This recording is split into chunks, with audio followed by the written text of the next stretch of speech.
Hola ratones de biblioteca, Somos las lectoras de Walter Hall y hoy venimos a contaros nuestras lecturas del mes de septiembre.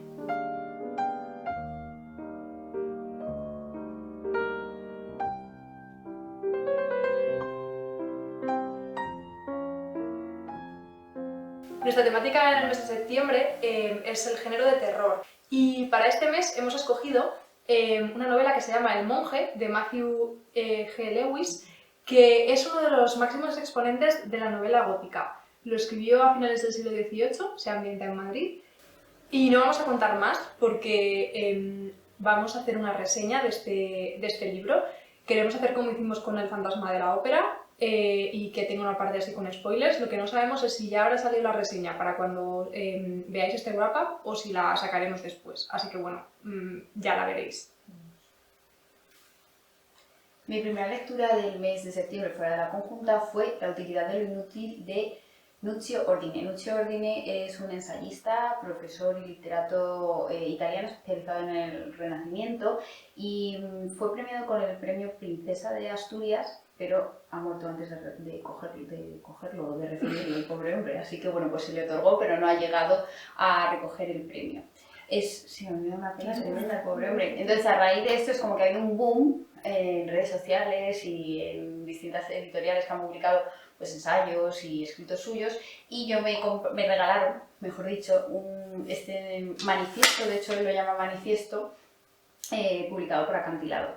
Es un ensayito, un manifiesto muy breve en el que habla, como su propio nombre indica, de la utilidad de aquellos saberes que son considerados inútiles, como son pues la literatura, las humanidades, historia del arte, etcétera, etcétera, que es un San Benito que nosotras llevamos padeciendo demasiado tiempo, ¿no? O sea, yo me acordaba, según iba leyendo esto, cuando decía la gente que iba a estudiar historia del arte, la gente me decía, ¿y eso para qué sirve? Pues, qué bonito, pero ¿para qué vale? O te vas a morir de hambre y esas cosillas, ¿no?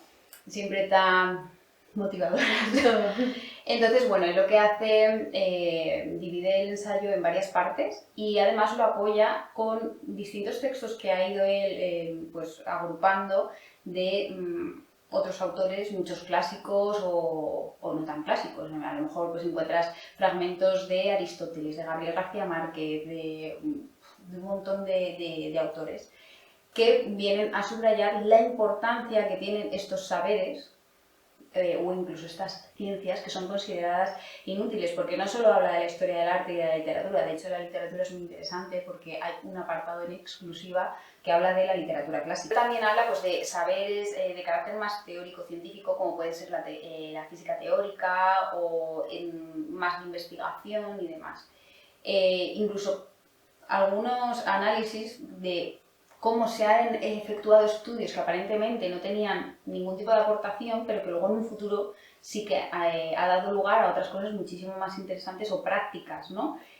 Una de las cosas que Ordine abarca y reivindica en este manifiesto no es solo el valor en sí mismo de estos saberes, sino que también aportan muchísimo a la humanidad desde un punto de vista práctico y teórico, porque estamos hablando de saberes que sí, que son meramente teóricos, pero que sirven para conformar lo que es el desarrollo de la humanidad, porque es toda la parte de historia, toda la parte de la literatura, toda la parte pues eso, de la historia del arte, que aunque ahora mismo no tiene ningún valor porque vivimos en una sociedad capitalista en la que lo único que tiene valor, otra vez, es el dinero, el poder y todo lo que sea productivo, esto es, ¿sabes? Como la historia del arte, la literatura, aparentemente no encajan en el nivel y en la sociedad que tenemos ahora. Y es lo que reivindica Ordine, que al final sí, vale, a lo mejor los beneficios que producen no son de carácter económico, pero sí que tienen una aportación a la sociedad y a la humanidad que van más allá de lo económico y que podrían ser más importantes o más interesantes. Son reflexiones, a mí personalmente me ha hecho pensar muchísimo, me ha hecho poner en valor a lo que me dedico y a lo que he estudiado, y creo que sería muy necesario también que todos los saberes de humanidades y también pues, de física teórica o cosas como más teóricas que no tienen cabida a lo mejor en la sociedad en la que hoy vivimos se reivindiquen un poco. Y este manifiesto realmente es lo que hace, se ve un cariño a este tipo de estudios y el ver que se les da un valor, a mí personalmente me ha llegado muchísimo porque además es algo con lo que estoy completamente de acuerdo. Hay algunos puntos a lo mejor que yo sí que matizaría, pero bueno, como tampoco voy a destripar todo lo que es el ensayito porque es muy breve, sí que os invito a leerlo porque de verdad que os va a hacer reflexionar sobre el poder que tiene la literatura y el saber. Y es algo que hoy en día lamentablemente se está perdiendo porque vivimos en una sociedad demasiado acelerada en la que lo único que importa es el poder y el dinero y que parece que todo aquello que se escapa a esto es como inservible. Entonces por eso el título además me parece súper sugerente, como diría Lucy, y muy necesario. Me parece súper, súper interesante, me merece un montón creo que- leerlo. Yo os lo dejo porque es que de verdad que merece mucho la pena. Además, como está intercalado con textos, pues eso de Aristóteles, de Sófocles, de tal, pues ves que es que aunque ahora esté como más en boga, ¿no? Por el tipo de sociedad en la que vivimos, sí es cierto que es algo que siempre ha existido. Ese a lo mejor denostar a ciertas... Hombre, a ver, ha habido, gracias a Dios, épocas en las que sí que tenía un poquito más de peso, pero es como que siempre al final la sociedad es lo que es, ¿no? Y siempre ha existido esta preocupación en mayor o menor medida y a mí me ha parecido súper interesante. Además, es interesante también, que esto no lo he dicho, pero es un libro que tiene al final como de estos libros que llamo yo llave, porque te llevan a un montón de lecturas nuevas. Entonces al final pues dices, ay, pues este libro, qué interesante, pues voy a leerlo, voy a buscarlo. Ya no solo de bibliografía de carácter más filosófico, sino también libros de literatura, porque aparte clásicos es que te mueres de... Para mí es lo bueno y lo malo de los ensayos, que son libros que empiezas y es como así, que muy interesante, y realmente te abren otros 250 millones de libros o textos que quieres leer Sí. para completar esas pequeñas pinceladas que te he dado sobre un tema. Sí, total. Pero es que este tiene súper buena pinta, y si encima es Sí. cortito. Este Y... es súper cortito, no creo que llegue ni a las 200, no, o sea, en 150 páginas, no sé si llega. Más me parece un tema que es especialmente importante a día de hoy en el mundo turbocapitalista en el que estamos viviendo, pero donde cada vez más gente empieza a darse cuenta de que esto no funciona, que está fallando por todas partes. Y entonces hay mucha gente que está haciendo todo lo posible por negar ese fallo y tirar hacia adelante, y luego mucha gente que está empezando a darse cuenta de que no y queriendo pararlo, ¿no? Sí.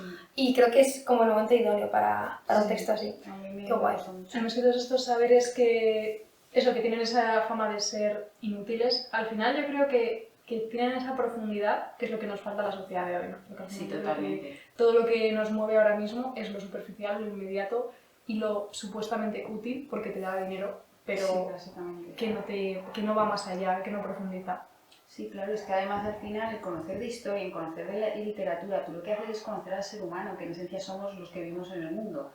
Bueno, a ver, aparte de los animales y todo eso, pero me refiero que somos nosotros con los que convivimos nosotros mismos, vaya. Entonces, pues sí, es interesante. Qué guay. Bueno, yo la verdad es que creo que en general no hemos leído mucho en el mes de septiembre, o sí, pero libros muy largos, como es el caso de Lucía. En mi caso, la verdad es que no sé por qué, pero he leído bastante poco este mes.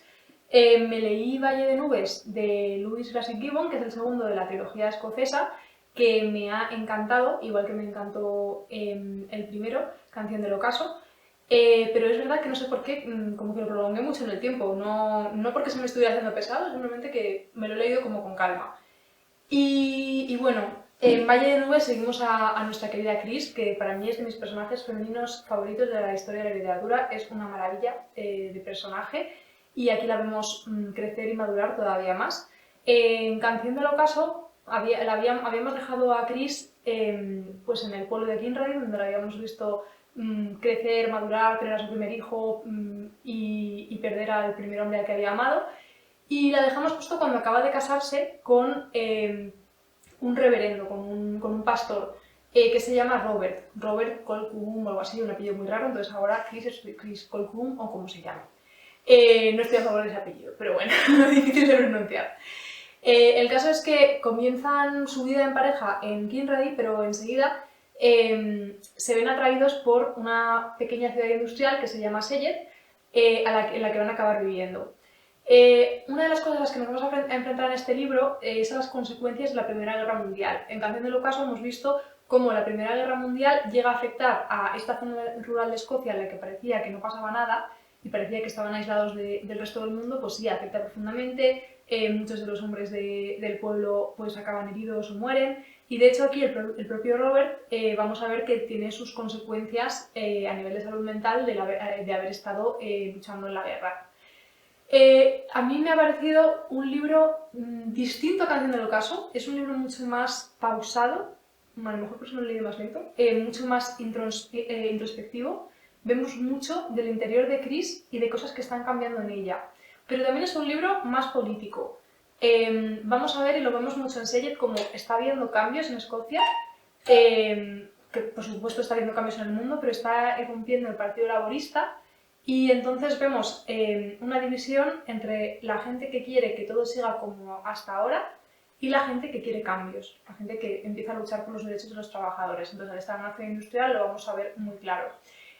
Robert, a pesar de ser el pastor que a lo mejor pues, no piensa que va a ser más conservador, para nada, Robert tiene una visión del cristianismo muy del pueblo, o sea, muy de luchar por la gente, y entonces él se va a comprometer con el movimiento laborista y va a sufrir mucho cuando intente, pues por medio de sus sermones en la iglesia, producir algún tipo de cambio social en la gente, pero la gente sigue atada al conservadurismo y al esto se ha hecho así toda la vida, para que vamos a cambiar.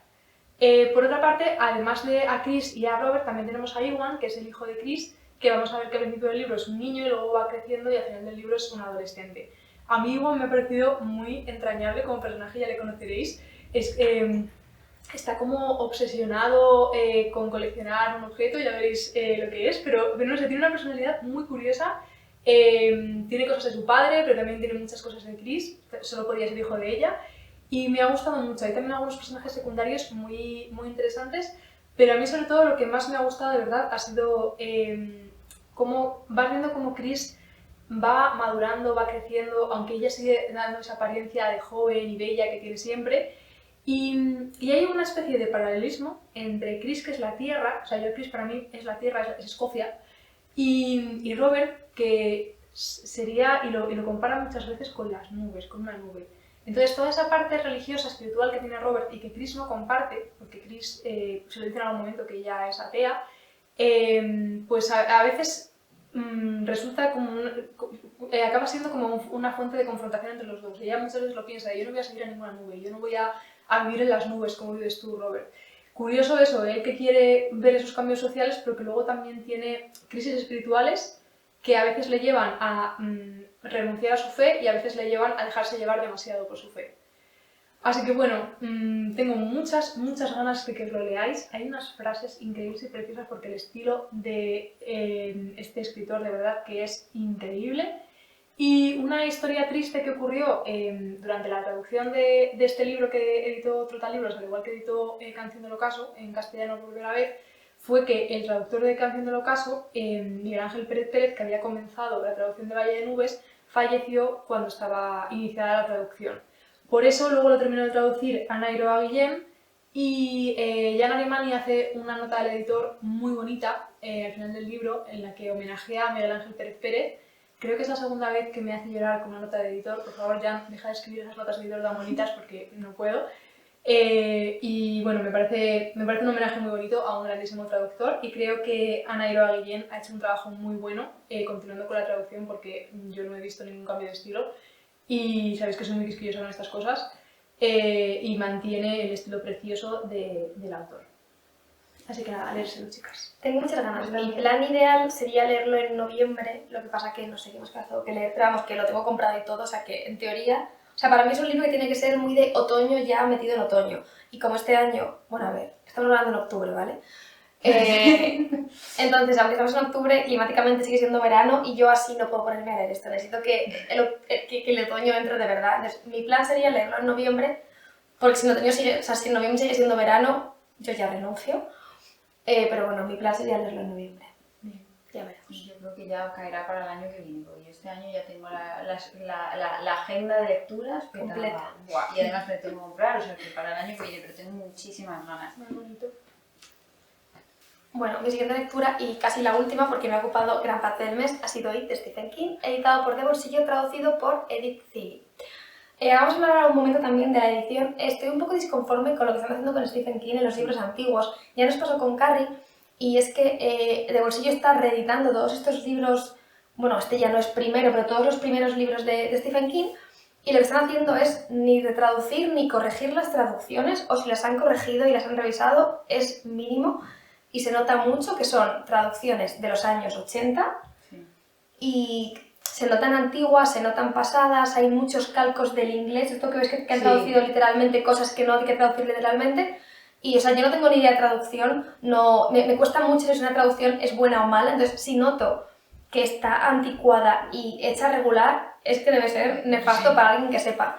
En Carrie lo notamos muchísimo y en It yo también lo he notado y me da un poco de rabia porque ellos ya saben que van a vender este libro porque es un autor superventas y encima It es uno de los grandes clásicos, que no te tomes la molestia de revisar la traducción para editar el libro de la mejor forma posible, ¿no? Que respetes lo máximo, o sea, que poco respeto tienes a la obra, que no estás dándole el brillo que merece, ¿no? Púlela lo máximo posible. Entonces eso me ha dado un poco de pena, así que yo lo cogí de la biblioteca y os recomiendo hacer lo mismo, porque de verdad que a mí me da rabia pagar 20 euros por una edición a la que les cambio la cubierta y ya está.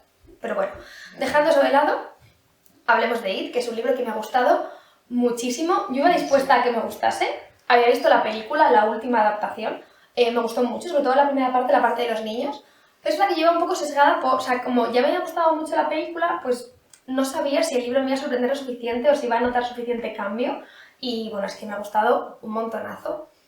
Creo que todo el mundo sabe de qué va a ir, a estas alturas de la vida se me hace un poco raro explicarlo, pero bueno. Entonces, en la novela de It seguimos a 7 niños que viven en la ciudad de Derry, en el estado de Maine, en un momento en que están produciéndose un montón de asesinatos y desapariciones de niños. Nadie parece, ningún adulto, ni la policía, ni nadie parece estar siendo capaz de averiguar qué está pasando.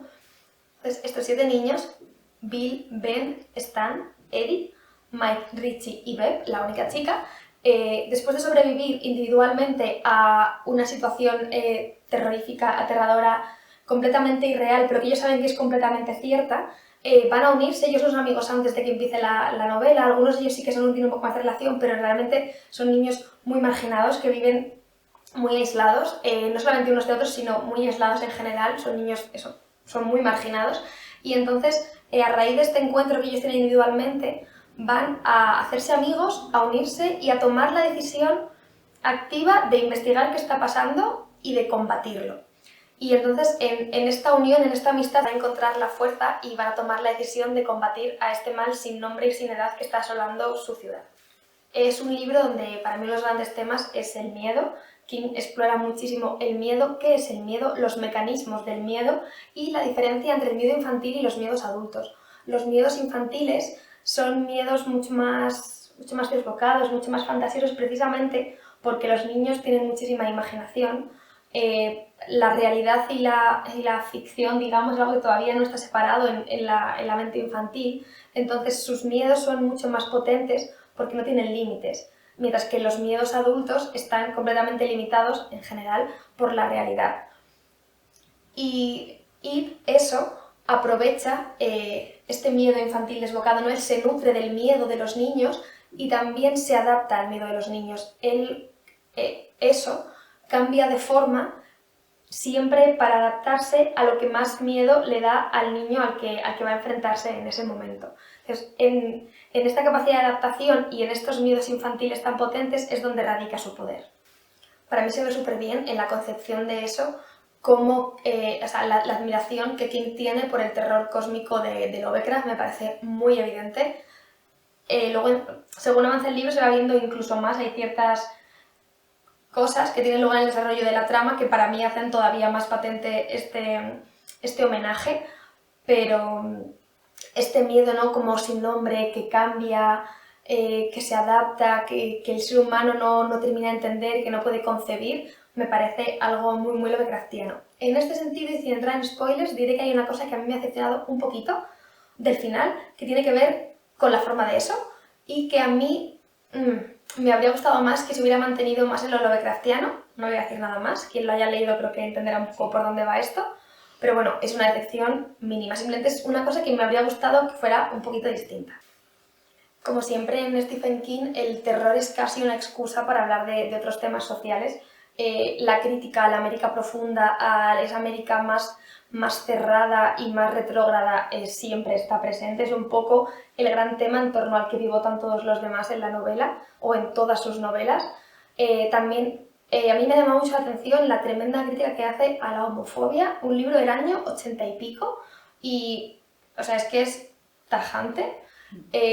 La violencia de género está súper presente de una forma muy cruda y muy dolorosa. Hay 2 escenas que son durísimas, las 2 tienen como protagonista, lógicamente, a Beverly, una con su padre y otra con su marido, y son escenas durísimas. Creo que están tremendamente bien escritas, que Stephen King es capaz de meterse perfectamente en la mente de esos hombres y de entender cómo se produce cómo se llega a esa situación de violencia, de entender que ninguna mujer se enamora de un señor que es un psicópata y de un señor que te está pegando, sino cómo son mentes capaces de manipular de una forma muy sutil a las personas, y eso me ha dejado alucinada.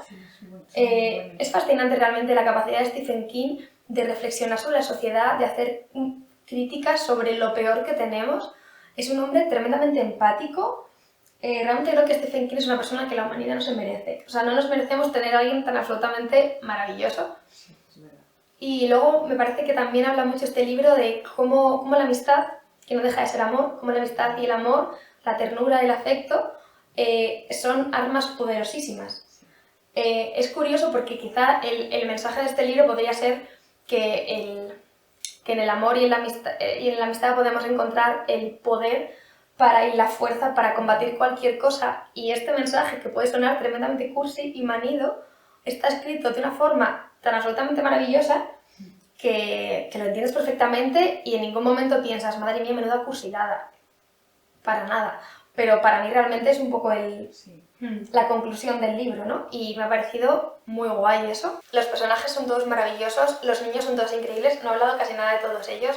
Bill es el protagonista, es un personaje muy curioso porque es el niño que está siempre dispuesto a tomar la palabra, a tomar el liderazgo, no le preocupa tomar la posición de líder.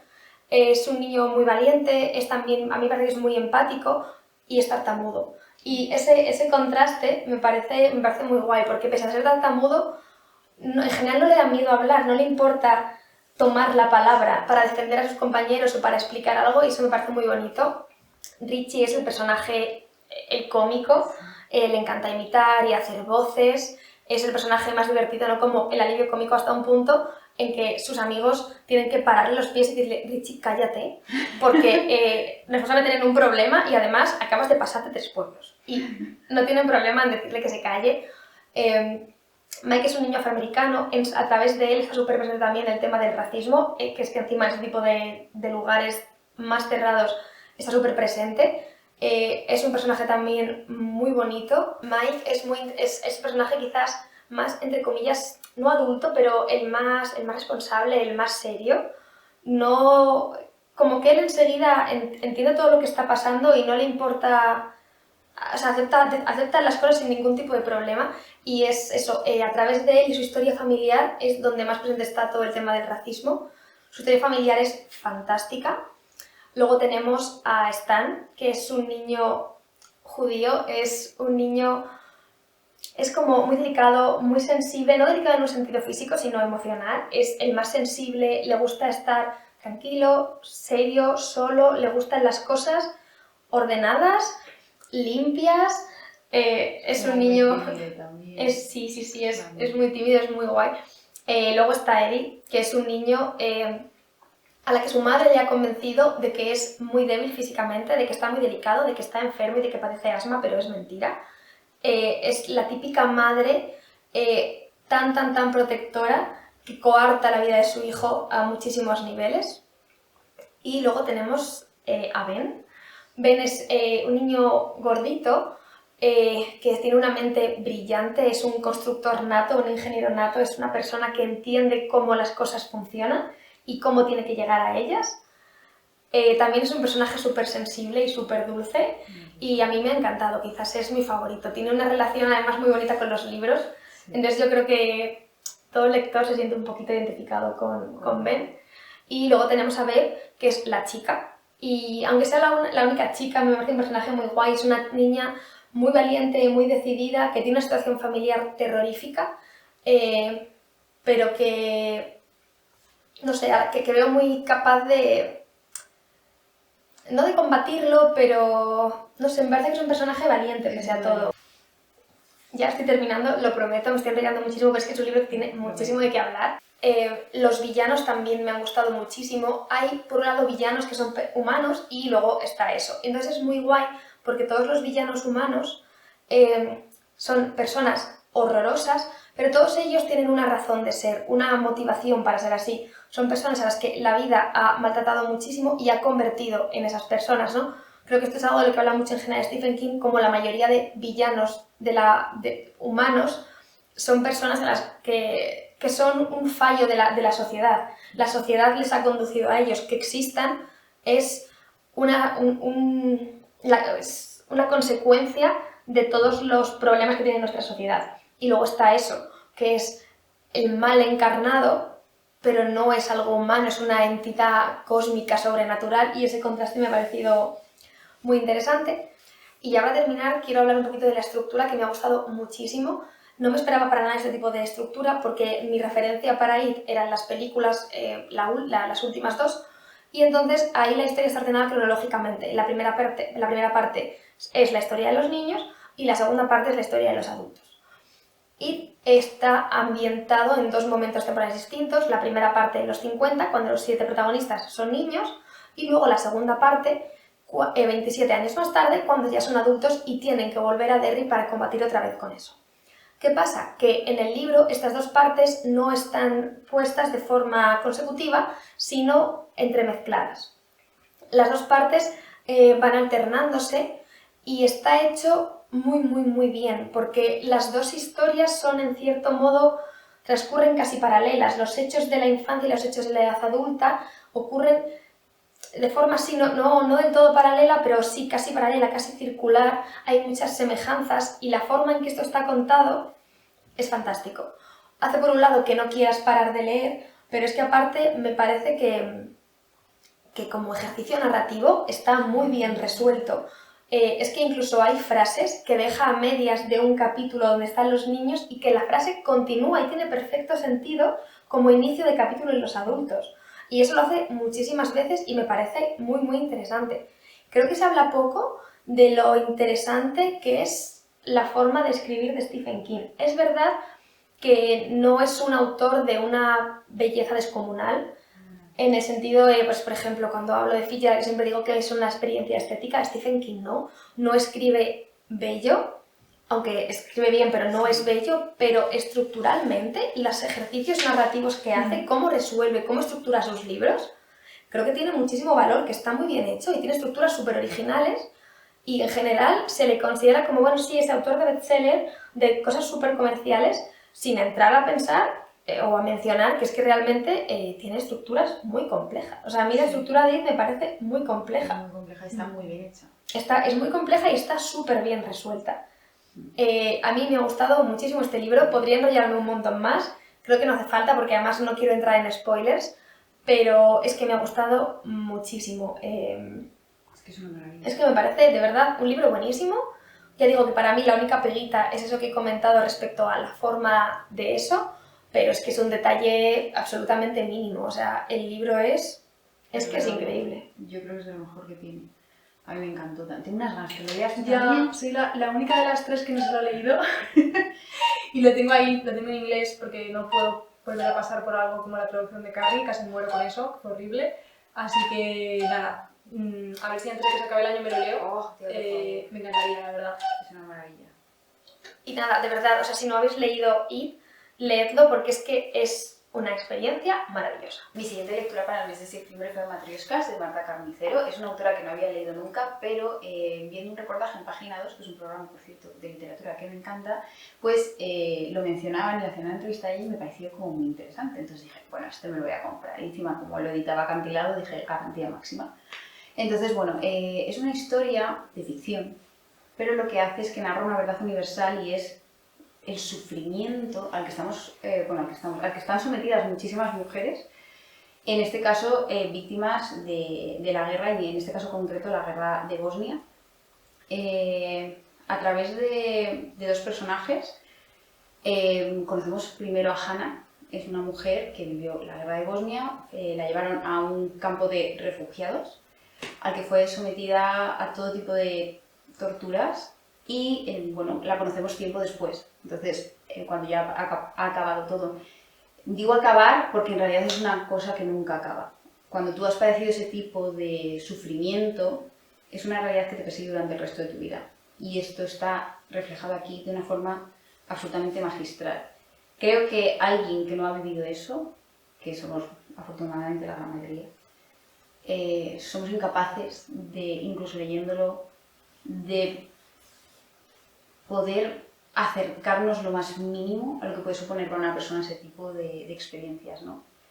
Lo hace de una forma súper magistral, sin caer ni en el sensacionalismo, ni en lo morboso, ni en lo cruento. Describe escenas, porque las describe, que son de una crudeza y de una brutalidad salvaje, pero lo hace de una manera sumamente respetuosa para las víctimas, bajo mi punto de vista.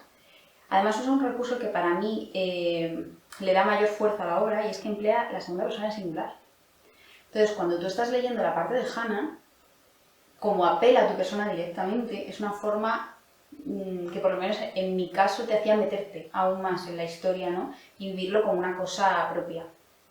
Es una forma también, este libro, de criticar cómo en numerosas, aunque esto se centra en una guerra en concreto, creo que es extrapolable a todos los conflictos bélicos, la mujer en cualquier conflicto bélico es una de las víctimas más olvidadas.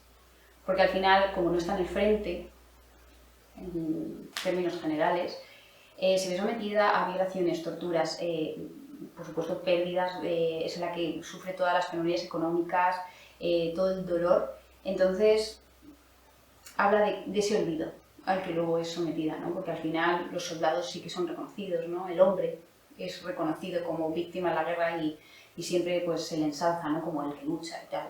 Y a la mujer se la olvida. Y eso es algo muy patente en este libro, para que no se nos olviden esas mujeres, porque en realidad todas somos una. A mí me llamó especialmente la atención, en este caso concreto hablan del campo de refugiados al que le llevaron, y me pareció muy simbólico con respecto a esto que estoy comentando.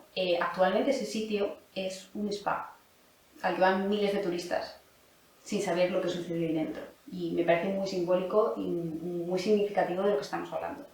Entonces, la historia de Hannah a mí es que me dejó totalmente, no sé, creo que soy incapaz de llegar a imaginar lo que debieron de padecer esas mujeres. Y luego, por otro lado, tenemos otra parte de otra historia, que es otra mujer. En este caso conocemos a Sara, es una chica de 18 años que vive en Barcelona. Y bueno, ella está muy perdida en su vida, es como que siente que hay algo en su vida que no encaja, que no termina de encajar, tiene una relación con sus padres, sobre todo con su madre, un poco tirante.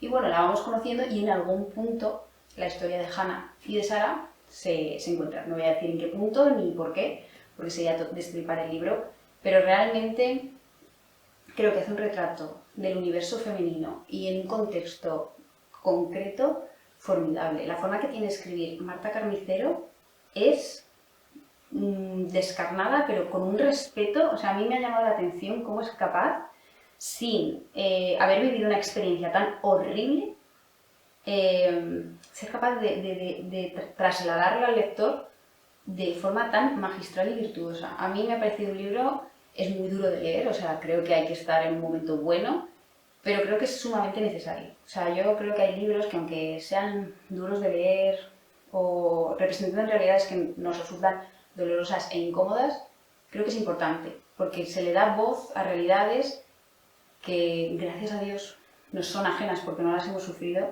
pero que la gente que lo ha sufrido merece que los demás sepamos lo que ha pasado. Y en este caso es que, de verdad, una lectura muy, muy recomendable. Ahora, si estáis un poco deprimidos o no estáis en un buen momento, no os la recomiendo. Es una lectura muy cortita y yo en mi caso lo he hecho, ha sido una lectura pausada porque también es una lectura dura, entonces tampoco te lo lees que te lo bebas, pero además es que me parece que está súper bien estructurado y el recurso de la segunda persona de singular, que yo no suele aparecer en los libros, no es habitual, porque además es muy difícil hacerlo bien.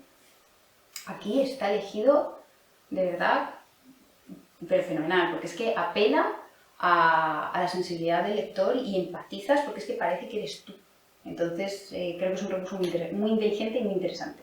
Así que súper recomendable. Creo que a las dos os gustaría mucho. Me ha dado muchísimas ganas de leerlo. Es que no podemos grabar estos vídeos porque es que nuestra lista de pendientes crece a un ritmo insostenible. Sí, no, pues os lo dejo cuando queráis porque de verdad, además es que te planteas, ¿no? Y dices, ¿cómo puede una persona que ha vivido eso seguir viviendo? Porque en realidad sigues viviendo en el infierno, no es un infierno tan físico, pero realmente todo ese dolor y todo esa humillación, esa vergüenza, ese te marca para siempre, te marca para siempre. Y el y si no hubiera hecho, y si no hubiera estado, y por qué yo, o sea, yo creo que te atormentas muchísimo. Y encima, ver que el Estado, la sociedad te da la espalda, porque sí, todos sabemos, ay, fíjate, la guerra, qué dolor, qué horror, qué pena, pero luego seguimos a lo Me ha gustado mucho lo que has dicho de que las víctimas mujeres nunca se tienen en cuenta. Cuando uno busca, me da igual que lo estudies en un libro o te vayas a Wikipedia, cuando tú buscas información sobre una guerra, siempre te van a aparecer las víctimas de esa guerra. En el bando tal murieron no sé cuántas personas y en el bando tal cual murieron no sé cuántas personas. ¿Y cuántas mujeres violaron?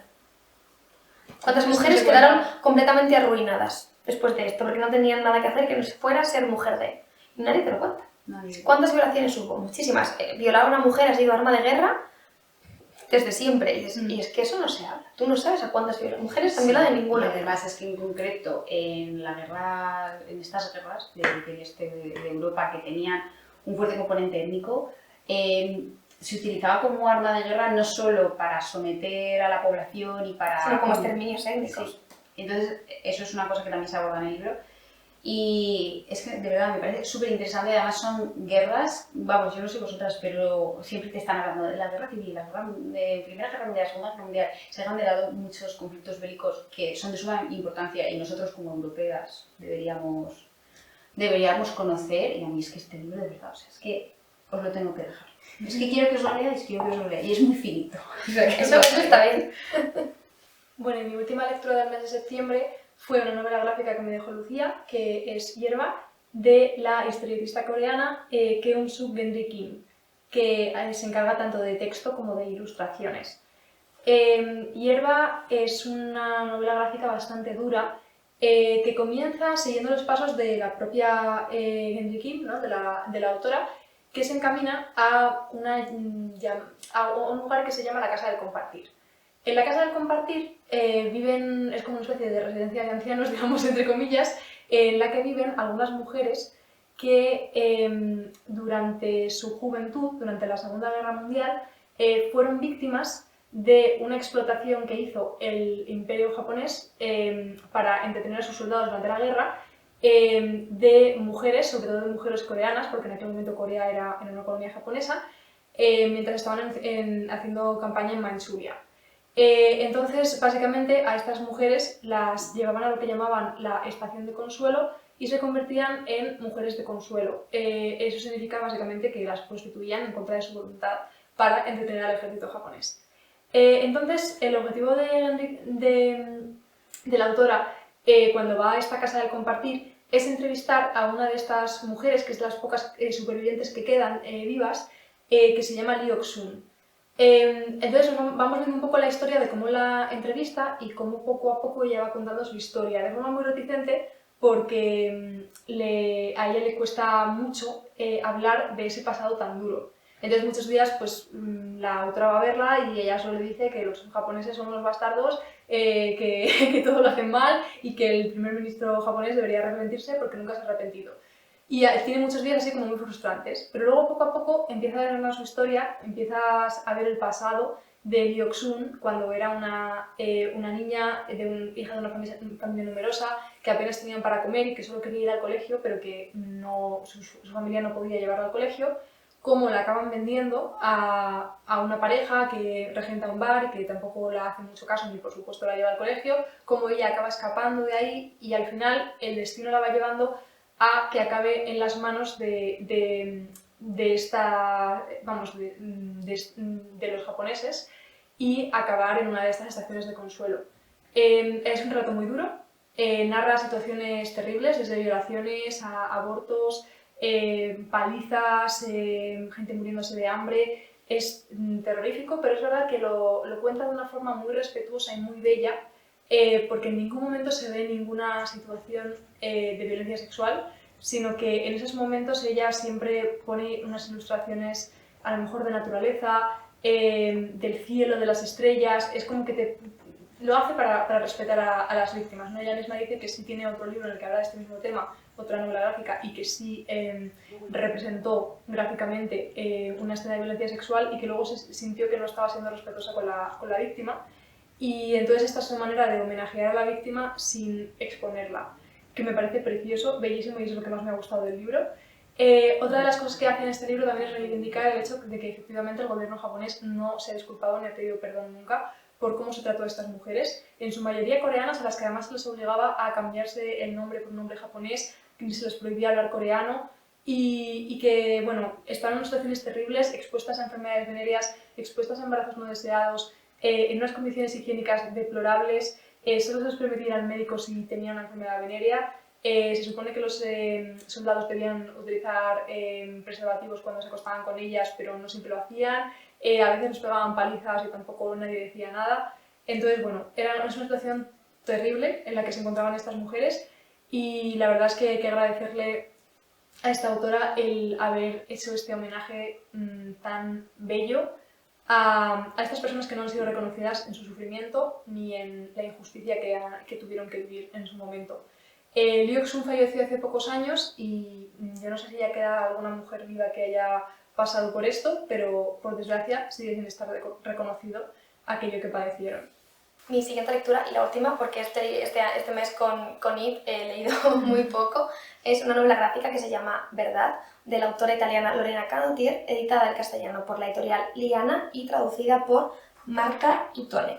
Verdad es la protagonista del cómic, es una mujer que se llama así y que es combatiente anarquista. En teoría, la novela gráfica cuenta un poco su vivencia en la guerra civil y pretende ser un homenaje o un reclamo de la lucha por los valores de uno, ¿no? De cómo hubo muchísima gente en ese momento dado, en ese momento histórico, que decidió luchar por la libertad y por los derechos humanos. Lo que pasa que luego todo se queda muy superficial. Alterna esta trama de ellos combatiendo con la historia de una comuna anarquista que se funda a principios del siglo XX, en la primera década, en Suiza, que se llama Monte Verità. Monte Verità es una comuna que fundan una serie de intelectuales de muchísimos campos y muy relevantes. Estoy hablando de gente como Hermann Hesse, Gustav Jung o Hugo Boss. Hablo de intelectuales muy potentes que se trasladan a Suiza para crear una sociedad utópica, libre de toda convención social y política de las que había hasta entonces, ¿no? Y esta trama, que también me parecía súper interesante, también queda muy secundaria. Se enlaza con la primera trama porque la madre de la protagonista, de verdad, en teoría, había vivido en esa comuna y, bueno, tiene allí a su hija, luego ella se va, la niña se va a vivir a España, pero todo está un poco deslavazado, no profundiza en nada, no profundiza en la guerra, no profundiza realmente en las motivaciones de los combatientes, que en teoría era el punto fuerte de la novela gráfica, ¿no? Un llamamiento a la libertad, a los derechos humanos, a luchar por ello, pero es que no, en ningún momento ellos realmente hablan de sus motivaciones.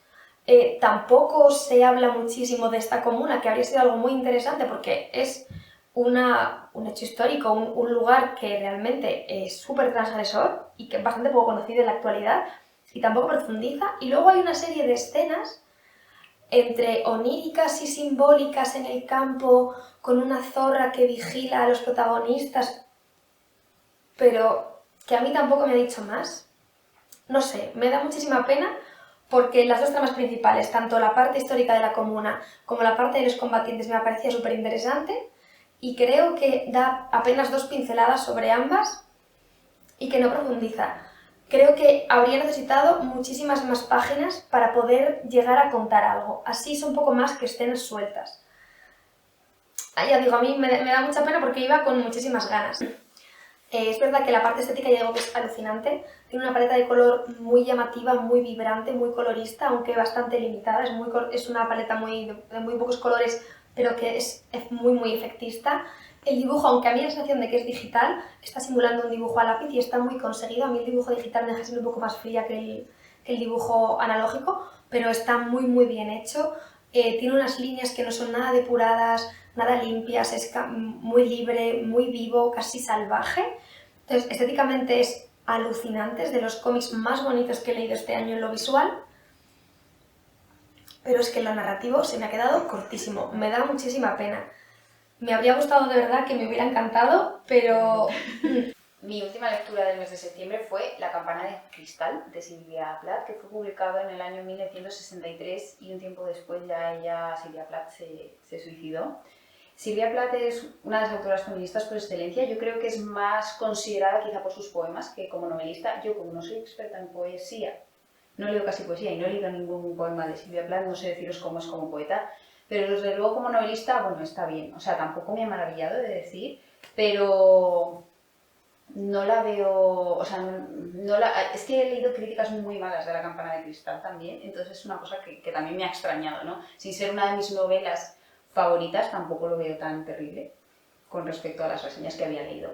Bueno, ¿qué nos cuenta La campana de cristal? Bueno, en La campana de cristal seguimos a Esther. Esther es una joven de 19 años que es una mujer muy inteligente y gracias a esa genialidad que ella tiene, pues consigue una serie de becas y viaja de Boston, que es donde ella reside, a la Universidad de Nueva York a hacer pues, unos cursos de moda. Entonces vamos siguiendo pues, toda esa parte de la universidad, sus vivencias, las fiestas, bueno, con quién se rodea, los hombres que va conociendo, las relaciones con otras chicas, etcétera, etcétera, y vamos siguiendo cómo pues va evolucionando. En un momento determinado de la novela, no lo considero spoiler esto, pero bueno, no sé si algún purista por ahí me dirá algo, ella tiene una crisis mental, un problema, y entonces, bueno, pues ahí es donde empezamos a ver un poco el alter ego de Sylvia Plath, ¿no? Sylvia Plath, como todos sabemos, tuvo problemas de salud mental y en este libro está muy patente. No solo cuando se trata el problema de forma directa, sino mucho antes,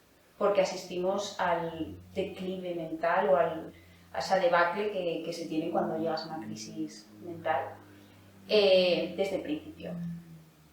Es una novela que hay mucha gente que critica, las reseñas así que yo he leído, hay mucha gente que dice que le resulta como deslazada, como desestructurada.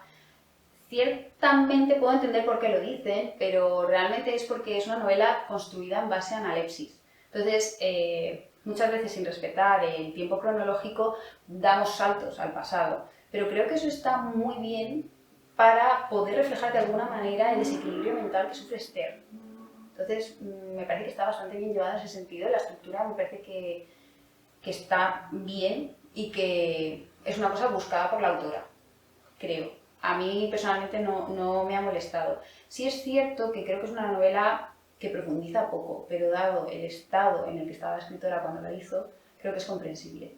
¿Recomendaría la novela? Sí, la recomendaría. Creo que es una novela que es un clásico de la literatura, ciertamente contemporáneo, pero creo que habla de dos temas que a mí me interesan, que es el tema de la mujer y el tema de la salud mental.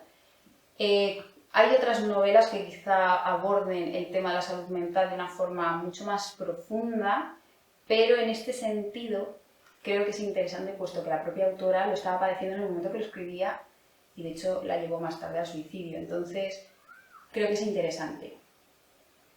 Ahora ya es decisión de cada uno si lo leo o no. No es la novela que vaya a cambiar mi vida. A nivel de cómo está escrito la veo, pues está bien, pero vamos, tampoco creo que tenga una prosa maravillosa. Pero bueno, para gustos los colores. Quizá me esperaba más de esta novela, he de decir, por todo lo que había oído hablar y tal. Pero también iba con pies de plomo por lo que ya digo, que había leído reseñas de gente que decía pues, que estaba muy desestructurada, muy deslavazada. Si la lee Lucía, me interesaría conocer mucho tu opinión por el tema de la estructura, pero creo que es una desestructuración buscada. No lo sé, cuando lo leas ya me dirás. En algún momento es lo que me llama la atención, porque la figura de Sylvia Plath me llama mucho la atención, pero como tiene críticas tan dispares, pues, pero bueno, tampoco es muy larga, ¿no? Entonces creo que me puede merecer la pena el descubrir por mí misma pues si me gusta o no, y además me parece interesante esto que dices de una estructura distinta y que saber si está o no premeditada. O sea, no es que sea, o sea, yo creo que el hecho de que sea desestructurado, es que claro, desestructurado es una palabra un poco fuerte porque realmente sí que, o sea, tú puedes seguir la historia, pero es cierto que a veces da unos saltos que te pierdes un poco, pero yo creo que eso está, que es eso por pues, o sea, es analepsis pura, o sea, yo creo que está buscado. Y creo que tampoco influye a la hora de comprender la historia, porque la historia tampoco te da más. O sea, es que es una historia normal y corriente, no es una historia... Entonces, sí es cierto que le falta cierta profundidad en el desarrollo de muchos personajes y lo que es la historia, pues bueno, es un poco plana, pero bueno, sin más. O sea, pero creo que como pieza, o sea, obra literaria sí que es interesante. Por quién la escribe, por los temas que subyacen de la salud mental, feminismo, etcétera, etcétera, y lo de la estructura, pues no sé, a mí es que me pica la curiosidad de saber qué opináis. En algún momento caerás. Sí. Así que nada, bueno, decidnos qué habéis leído en septiembre, qué es lo que más ha gustado, qué es lo que no, que si habéis leído alguno de los que comentamos aquí, qué os ha parecido, y nada, hasta aquí el vídeo de hoy. Nos vemos en el próximo vídeo. Felices lecturas.